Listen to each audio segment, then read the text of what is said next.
PMN news. নমস্কার, PMN নিউজে আপনাদের প্রত্যেককে স্বাগত। আর এই মুহূর্তে যে খবরের দিকে আমরা নজর রাখবো, আপনারা জানেন ইতিমধ্যেই কিন্তু মহামান্য সুপ্রিম কোর্ট তারা রায়দান করেছে ডিএ আন্দোলন নিয়ে, এবং রাজ্য সরকারের কর্মচারীরা ডিএ আন্দোলনের জন্য তারা দীর্ঘদিন ধরে রাস্তায় বিভিন্নভাবে তারা আন্দোলন চালিয়ে গেছে।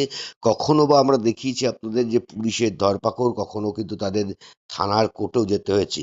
ইতিমধ্যেই 31শে মার্চের মধ্যে মহামান্য আদালত যে রায়দান করেছে তাতে বলা হয়েছে 31শে মার্চের মধ্যে 25% দিয়ে তাদের দিয়ে দিতে হবে, এবং 15ই মের মধ্যে তাদের সমস্ত কিছু কাগজপত্র হিসাব দাখিল করতে হবে।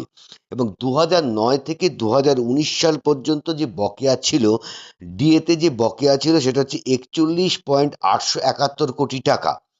আর এই 25% যে টাকা রাজ্য সরকারের কর্মচারীদের দেওয়ার জন্য বলেছেন মহামান্য আদালত, অর্থাৎ সুপ্রিম কোর্ট যে রায়দান করেছেন, তাতে যা খরচা পড়বে তাতে যে 10.468 কোটি টাকা, মানে প্রায় 10.468 কোটি টাকা।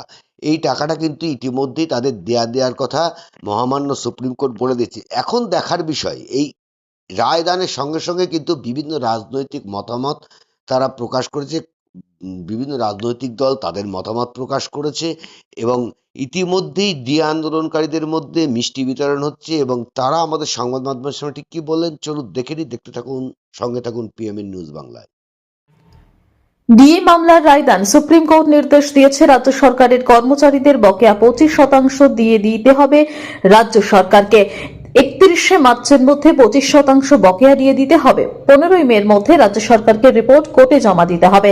বাকি 75% দিয়ে কিভাবে দেওয়া হবে তা আলোচনা করতে 3 সদস্যের একটি কমিটি গঠনের নির্দেশ সুপ্রিম কোর্টের। নির্দিষ্ট করে বলতে গেলে 2009 থেকে 2019 পর্যন্ত বকেয়া মোট অঙ্ক 41,871 কোটি। সেই ক্ষেত্রে 31শে মার্চের মধ্যে 25% মেটাতে প্রয়োজন 10,468 কোটি। আমাদের লড়াই শুরু হয়েছিল যখন হাইকোর্টের ডিভিশন বেঞ্চের রায় আসে।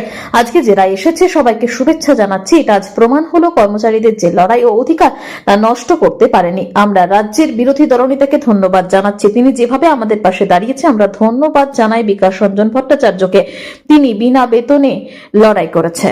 এবং আইন স্বীকৃত হয়েছে খাওয়া এবং আইন স্বীকৃত অধিকার, সেটা কিন্তু আগেও হয়েছে, মানে বলেছে। সুতরাং এই মানে মৌলিক অধিকারের চর্চাতে আমরা কোনোদিন থাকিনি, এবং সেটাকে কিন্তু আমরা প্রথমেই বলেছিলাম যখন সুপ্রিম কোর্টে মূল মামলা শুনানি হয়, তখন বেঞ্চ একদিন সমস্ত পক্ষকে নিয়ে পড়ে বলেছিল যে মৌলিক অধিকারের কিনা সেটা নিয়ে শুনানি হলে পরে সেই শুনানিতে আপনারা রাজি আছেন কিনা। আমরা বলেছিলাম যে না, মৌলিক অধিকারের নিয়ে কোনো চর্চাতে আমরা যাচ্ছি না, কারণ সেটা তাহলে আবার হায়ার বেঞ্চে চলে যাওয়ার সুযোগ আছে। আমরা সেটাতে চাইনি। রূপা 2009 নিয়ে এই মামলা ছিল, সেখানে স্পষ্ট করে প্রভিশনে লেখা আছে যে দিতে হবে আইসিপিআই মেনে, এবং সেই অনুযায়ী এটা স্বীকৃতি লাভ করেছে। আমরা বলছি যে আইন স্বীকৃত অধিকার, যেটা হাইকোর্টের ডিভিশন বেঞ্চ বলেছিল বা সুপ্রিম কোর্টও আজকে যেটা বলেছে যে লিগালি এনফোর্সেবল রাইট, এটা নিয়ে কোনো সন্দেহের অবকাশ আর রইল না। পুরো রূপার যে বকেয়া 1/4/2008 থেকে 31/12/2019 পর্যন্ত যে বকেয়া, সেই বকেয়া মেটানোর কথা বলা হয়েছে। এটা একটা ঐতিহাসিক, সারা দেশের মধ্যে কোথাও কর্মচারীদের এত বড় মামলা সুপ্রিম কোর্ট পর্যন্ত যায়নি, কারণ কোনো সরকার কর্মচারীদের অধিকার নিয়ে এইভাবে হস্তক্ষেপ করেনি।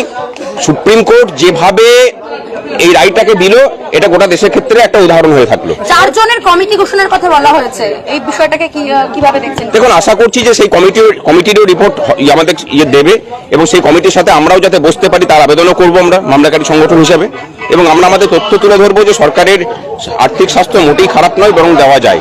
এতগুলো দাবি আপনারা রেখেছিলেন, মানে ডিএর পাশাপাশি আপনাদের তো আরো অনেকগুলো দাবি ছিল, সেই দাবিগুলো কি নিয়ে আগামী দিনে আপনারা কিছু ভাবছেন? অবশ্যই ভাবনা বলতে বিধানসভা ভোটের আগে সেই সব দাবি নিয়ে মানে তীব্র লড়াইয়ে আমরা যেতে চলেছি, এবং এটাও মনে করি যে এই যে 25% দেওয়ার অর্ডার হয়েছে, সেটা কর্মচারী সমাজ পথে না নামলে পরে এই 25% তারা পাবেন না, এটাকে পরিষ্কার করে তারা জেনে নিন। এর আগে তো একটা ইন্টারিম অর্ডার হয়েছিল, কিন্তু এবারে একটা কথা বলে দিচ্ছি, 31শে মার্চের মধ্যে ঘাড় ধরে সরকারকে মানাতে বাধ্য করবে।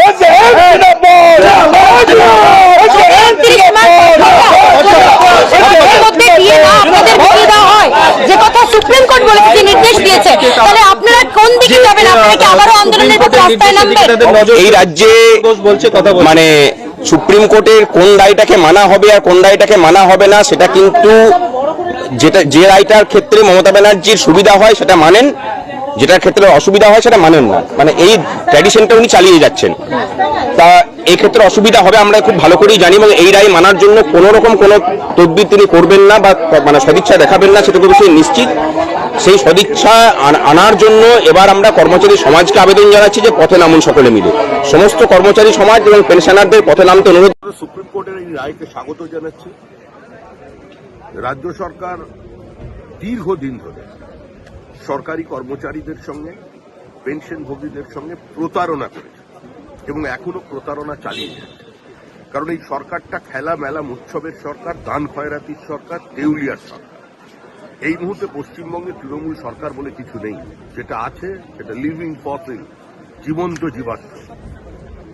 এখন এই সরকারের উচিত সুপ্রিম কোর্টের নির্দেশকে পালন করে অবিলম্বে 25% দিয়ে দেওয়া এবং তারপরের যে সরকারি কর্মচারীদের জন্য ব্যবস্থা সেটা নতুন সরকার এসে করবেন। পশ্চিমবঙ্গ সরকারি কর্মচারীর এবং পেনশনভোগীর তারা কেন্দ্রের হারে পাবেন নতুন সরকারের কাছ থেকে। শুনলেন যে ডিএ আন্দোলনকারীদের মধ্যে তারা কিন্তু গতকাল থেকেই তারা বসেছিলেন কলকাতায় এবং তারা আজকে কিন্তু সেখানে মিষ্টি বিতরণ করছে এবং আনন্দে উচ্ছ্বসিত, এবং তারা এখনো পর্যন্ত বলতে চাইছে মাননীয় মুখ্যমন্ত্রী মমতা বন্দ্যোপাধ্যায় সুপ্রিম কোর্টের এই রায়কে কতটা মান্যতা দেবেন তা নিয়েও কিন্তু তারা চিন্তিত। তারা ঠিক কি বলছেন আমাদের সাথে শুনলেন। এমন অনেক খবর নিয়ে আমরা আসছি, চোখ রাখুন পিএমএন নিউজ বাংলার পর্দায়। जनहित से जुड़ी खबरों के लिए पीएमएन न्यूज को लाइक करें, शेयर करें और चैनल को सब्सक्राइब जरूर करें।